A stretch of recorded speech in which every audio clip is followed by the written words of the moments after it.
এতক্ষণ পর্যন্ত আমরা হজের গুরুত্বর আলোচনা শুনলাম। এবার হজের কিছু ফাজাইল, কিছু ফজিলত সম্পর্কে আলোচনা আমরা শুনি। রাসূল করিম সাল্লাল্লাহু আলাইহি ওয়াসাল্লাম হাদিসের মধ্যে বলতেছেন, সর্বপ্রথম আমাদেরকে বলতেছেন যে আল হাজ্জুল মাবরুর, আল হাজ্জুল মাবরুর লাইসা লাহু জাযাউন ইল্লাল জান্নাহ। যেই ব্যক্তি হজ করবে এই হজের প্রতিদান একমাত্র জান্নাত। সুবহানাল্লাহ। দুনিয়াতে কোটি কোটি টাকা খরচ করে জান্নাতের একটা বালু, একটা ইট, একটা পাথর কিনা সম্ভব না। আল্লাহ বলতেছেন তোমার এই বাইতুল্লাহর জিয়ারত, তোমার এই হজের সফর যদি মকবুলিয়াত হয়, কবুলিয়াত হয়ে যায়, তাহলে আল হাজ্জুল মাবরুর লাইসা লাহু জাযাউন ইল্লাল জান্নাহ, তাহলে এই কবুল হজের বিনিময় একমাত্র রব তোমাকে জান্নাত দিয়ে দেবে। সুবহানাল্লাহ। দ্বিতীয় নম্বর হাদিসের ফজিলত হলো, নবীজি বলতেছেন যে ব্যক্তি হজে গেল আর হজে যাওয়ার পরে সেখানে যাওয়ার পরে স্ত্রী সম্ভোগ থেকে বিরত থাকলো, মান হাজ্জা লিল্লাহি ওয়া লাম ইয়ারফাস ফালইয়াফসুক রাজাআ কা ইয়াউমিন ওয়ালাদাতহু উম্মুহু। যে ব্যক্তি লিল্লাহিয়াতের জন্য হজে গেল এবং এই হজের এই সময়টা, যেই সময় হজের সফর, এই সময়ের মধ্যে স্ত্রী সম্ভোগ থেকে বিরত থেকেছে এবং অশ্লীলতা এবং বিভিন্ন পাপাচার থেকে নিজেকে সেভ করেছে, অর্থাৎ বিরত থেকেছে, রাজাআ কা ইয়াউমিন ওয়ালাদাতহু উম্মুহু, সেজন্য নবজাতক শিশু মতো ভূমিষ্ঠ সদ্য শিশু যেমন পৃথিবীতে ভূমিষ্ঠ হলে যেমন হয়, বলে এমন পুত ও পবিত্র করে সে বাড়িতে ফিরে আসবে। সুবহানাল্লাহ। তৃতীয় নম্বর হলো যে হুজুর 6 থেকে 6.5 লাখ 7 লাখ টাকার মতো লেগে যায়, এত টাকা খরচ করে হজে যাব, কি বলেন? আল্লাহর হাবিব বলতেছেন তাবিউ বাইনাল হাজ্জি ওয়াল উমরাহ ফা ইন্নাহুমা ইয়ানফিয়ানিল ফাকর ওয়াজ যুনুব। তাবিউ লাগাতার ভাবে, একের পরে এক, ধারাবাহিকভাবে, বিরামহীনভাবে তোমরা হজ এবং উমরা করো। আল্লাহর হাবিব আমাদেরকে আদেশ করতেছেন তাবিউ বাইনাল হাজ্জি ওয়াল উমরাহ, লাগাতারভাবে একের পর এক হজ এবং উমরা করো। ফা ইন্নাহুমা ইয়ানফিয়ানিল ফাকর ওয়াজ যুনুব, কেননা এই হজ এবং উমরা তোমাদের দরিদ্রতাকে দূরীভূত করে দেয়। সুবহানাল্লাহ। 7 লাখ টাকা খরচ করে যাবেন বাইতুল্লাহ, খানায় কাবাটা ধরে বলে আসবেন রব, ব্যবসা বাণিজ্য, চাকরি বাকরি, অফিস আদালত সব কিছু বিসর্জন দিয়ে শুধুমাত্র তোমার সন্তুষ্টির জন্য এখানে এসেছি। রব, আমার যত প্রয়োজন আছে সবগুলো তুমি কবুল করো। যদি একটা দোয়া কবুল হয়ে যায় আর যদি রবের কাছে বলে আসতে পারেন, রব জীবনে যত ইবাদত করি সমস্ত ইবাদতগুলোকে কবুলিয়াতের ইবাদত হিসাবে কবুল করো, এই দোয়াটা যদি করে আসতে পারেন, যত ইবাদত করবেন, যত আমল করবেন, আমার প্রত্যেকটা আমলকে কবুলিয়াতের আমল হিসাবে রব তুমি কবুল করো। বলতেছে আপনার এই দোয়াটা যদি খানায় কাবার ভিতরে যদি কবুল হয়ে যায়, আপনার পুরা জীবন দুনিয়া আখিরাত উভয় জাহান আপনার কামিয়াব। আল্লাহু আকবার। এরপরে হাদিসের মধ্যে এত লম্বা ফজিলতের আলোচনা, সময় তো কথা বলতে অনুমতি দেয় না। এরপরে যখন মদিনায় যাবেন, মদিনার বাদশার সামনে যখন সালাম দিবেন, সেখানে যাওয়ার পর আল্লাহর হাবিব বলতেছেন মান যারা কবরি ওয়াজাবাত লাহু শাফাআতি। মান, যে ব্যক্তি যারা কবরি, আমার কবরকে জিয়ারত করবে, ওয়াজাবাত লাহু শাফাআতি, আমি বিশ্ব নবীর জন্য, আমি মুহাম্মাদের জন্য, ওই ব্যক্তির জন্য সুপারিশ করা ওয়াজিব হয়ে গেল। সুবহানাল্লাহ। খবরদার খবরদার, অনেক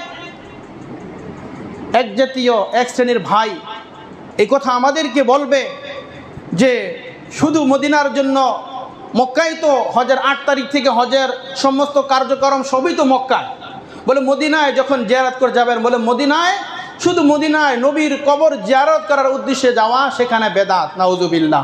বলতে মুহাম্মদ রাসূলুল্লাহ, মানবতার মুক্তির দিশারি, সাইয়্যিদুল আম্বিয়া, সাইয়্যিদুশ শুহাদা মুহাম্মদ রাসূলুল্লাহর কবরে জিয়ারত করতে যাবে, হ্যাঁ, এমনও দেখেছি মক্কার কার্যক্রম শেষ করেছে, মদিনায় যায়নি। বলে মদিনায় যাওয়া বেদাত, শুধু মদিনায় নবীজির রওজা আতহার রয়েছে, সেখানে নবীজির রওজা আতহারের উদ্দেশ্যে শুধু কবর জিয়ারতের উদ্দেশ্যে সফর করা এটা বেদাত। সে আর মক্কা যায়নি। ওর মতো পোড়া কপল পরা নসিব আর কারো নাই।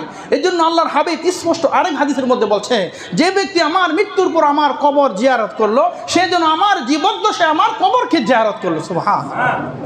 আর এই হাদিস স্পষ্ট বলেছে, মান যারা কবরি ওয়াজাবাত লাহু শাফাআতি, আমার কবর যে জিয়ারত করলো, হাসর ময়দানে তাকে সুপারিশ করা, তার জন্য সুপারিশ করা আমি বিশ্ব নবীর জন্য ওয়াজিব হয়ে গেছে। ওয়াজিব চারটাখানি বিষয়। এরপরে যারা মদিনায় যাবেন, হজে যাওয়ার পরে শুধু খালি সেলফি তুলবেন আর বিভিন্নভাবে ভিডিও কলে কথা বলবেন আর সময় নষ্ট করবেন, তাকবীরে উলার সাথে নামাজ পড়বেন না। চিন্তা করবেন আমি আর ম্যাডাম আমরা দুইজনে এক রুমে, আমার জোহরের নামাজ আসরে পড়লে কি, আসরেরটা মাগরিবে পড়লে কি, কে দেখবে, আমরা তো স্বাধীন, আমরা চলে আসছিলাম না। মদিনার মসজিদের ব্যাপারে অনেক গুরুত্বপূর্ণ একটা আমলের কথা আসছে। আমার অনেক মুসলিম ভাইরা এবার হজে যাবেন, তো সেখানে আল্লাহর হাবিব বলতেছেন, ক্বালান নবী সাল্লাল্লাহু আলাইহি ওয়াসাল্লাম মান সাল্লা ফি মসজিদি 40 সালাতান।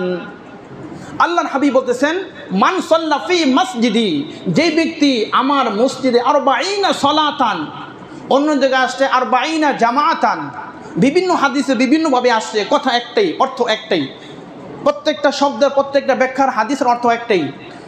40 সালাতান জামাতান বিভিন্নভাবে বিভিন্ন শব্দে আসছে। নবীজি বলছে, মান সাল্লা ফি মসজিদি, যে ব্যক্তি আমার মসজিদে, আমার মসজিদ বলতে মসজিদে নববীতে 40 সালাতান 40 ওয়াক্ত নামাজ, 40 ওয়াক্ত সালাত, পাতাটা 40, 8 দিন, অর্থাৎ এই 8 দিন যেই ব্যক্তি এক ওয়াক্ত নামাজ এই মসজিদে নববীতে ছাড়া অন্য কোথাও পড়বে না, 40 ওয়াক্ত নামাজ বা জামাতের সহিত আদায় করবে, আল্লাহর হাবিবের ঘোষণা হলো, লা তাফুতুহু, এক উক্ত নামাজ ফৌত হবে না, এক উক্ত নামাজ ছুটবে না, ছেড়ে দিবে না, জামাত ছাড়বে না। কুতিবা লাহু বারাআতুম মিনান নার, আল্লাহর হাবিব বলতেছেন, ওই ব্যক্তির নামকে আল্লাহ জাহান্নাম থেকে কেটে জান্নাতে দিয়ে দিবেন। সুবহানাল্লাহ।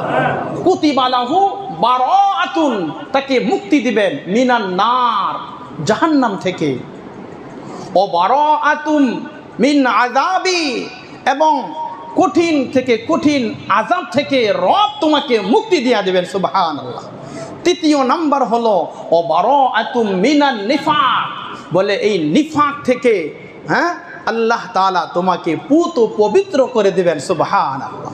তাহলে মান সাল্লা ফি মসজিদি 40 সালাতান লা তাফুতুহু সালাতান কুতিবা লাহু বারাআতুম মিনান নার ওয়া বারাআতুম মিন আযাবি ওয়া বারাআতুম মিনান নিফাক, বলে 40 ওয়াক্ত নামাজ যারা হাজী সাহেবরা যাবেন, যদি সেখানে 40 ওয়াক্ত নামাজ যদি ঠিকমতো পড়তে পারেন, তাহলে 3টি পুরস্কার, 3টি পরোয়ানা বিশ্ব নবীর ঘোষণা অনুযায়ী হয়ে গেল। এই জন্য যারা হজে যাবেন এই আমলগুলো 40 ওয়াক্ত নামাজ সেখানে পড়ার চেষ্টা করবেন ইনশাআল্লাহ। সর্বশেষ, হজ করার দ্বারা কি হয়? আল্লাহর হাবিব বলতেছেন, ইন্নাল ইসলামা ইয়াহদিমু মা কানা ক্বাবলাহু, যেই ব্যক্তি ইসলাম গ্রহণ করলো, অর্থাৎ 80 বছরের একজন কাট্টা কাফের, সে যদি 80 বছর বয়সে রবকে রব বলে চিনে, আর ওই সময় যদি তার এই জ্ঞান আসে, আমি তো 80 বছর খোদার নাফরমানি করেছি, অন্য ধর্ম অবলম্বন করেছি, রব তোমাকে চিনে, এজন্য ইসলাম গ্রহণ করেছি। ইন্নাল ইসলাম, নিশ্চয় ইসলাম, ইয়াহদিমু, মিটিয়ে দেয়, মা কানা ক্বাবলাহা, তার পূর্বের সকল গুনাহ একবারে ধুয়ে মুছে তাকে পুত ও পবিত্র করে দেয়। সুবহানাল্লাহ। এমনও আসছে, আল্লাহ নবীর একজন সাহাবী তিনি ছিলেন না, তো নবীর কাছে যাওয়া আশা করতেন, বলতেছে অমত অবস্থায় অল্প কয়েকদিন ওই বালক আসতেছে না, নবীজি তার খবর নেওয়ার জন্য গেলেন, গিয়ে দেখে মৃত্যু শয্যায় সজ্জিত। নবীজি বলতেছেন, লা ইলাহা ইল্লাল্লাহ বলো। ওই বালক নবীজির দিকে তাকায়, তার বাবার দিকে তাকায়, বাবা ইশারা দিছে যে মোহাম্মদ যা বলে তাই করো। বলে নবীজির হাতে ওই বালক কালিমা পড়ে মুসলমান হয়েছে। বলে কালিমা পড়ে মুসলমান হওয়ার সাথে সাথে আল্লাহ বলতেছেন তার জন্য আল্লাহ একটা জান্নাত নির্ধারিত করে রেখেছেন। সুবহানাল্লাহ। ওই ব্যক্তি এক ওয়াক্ত নামাজও পড়তে পারে নাই, একটা রোজাও রাখতে পারে নাই, হজও করতে পারে নাই, কোনো আমল করতে পারে নাই, শুধু ইন্নাল ইসলামা ইয়াহদিমু মা কানা ক্বাবলাহু, শুধু ইসলাম গ্রহণ করেছে, নবীজির হাতে শুধু কালিমা পড়া মুসলমান হয়েছে। বলে তার পূর্বের সকল গুনাহ মাফ করে পুতু পবিত্র করে রব তাকে জান্নাত দিয়ে দিয়েছে। ওয়াল হিজরতু মা কানা ক্বাবলাহা, আর যখন হিজরত করলে আল্লাহ পূর্বের সকল গুনাহ মাফ করে দেয়। ওয়াল হাজ্জু ইয়াহদিমু মা কানা ক্বাবলাহু, আর যখন কোনো ব্যক্তি হজ করে, এই হজ করার দ্বারা আল্লাহ তাআলা তার পিছনের সকল গুনাহ মাফ করে তাকে পুতু পবিত্র করে আবার তার স্বদেশে তাকে ফিরিয়ে দেয়। সুবহানাল্লাহ। তাহলে হজ করার দ্বারা কত ফায়দা! আল্লাহু আকবার। মুহতারাম হাদিরিন, এজন্য হজের যে আরও বিভিন্ন আলোচনা রয়েছে, শুধু আজকে হজের গুরুত্ব এবং তাৎপর্য সম্পর্কে আলোচনা, আগামী জুমায় ইনশাআল্লাহ আরও বিস্তারিত আলোচনা হবে ইনশাআল্লাহ। তো যে সকল বিষয়গুলো আলোচনা করলাম, যাদের উপর হজ ফরজ হয়েছে, আল্লাহ তাআলা তাদেরকে হজ আদায় করা তৌফিক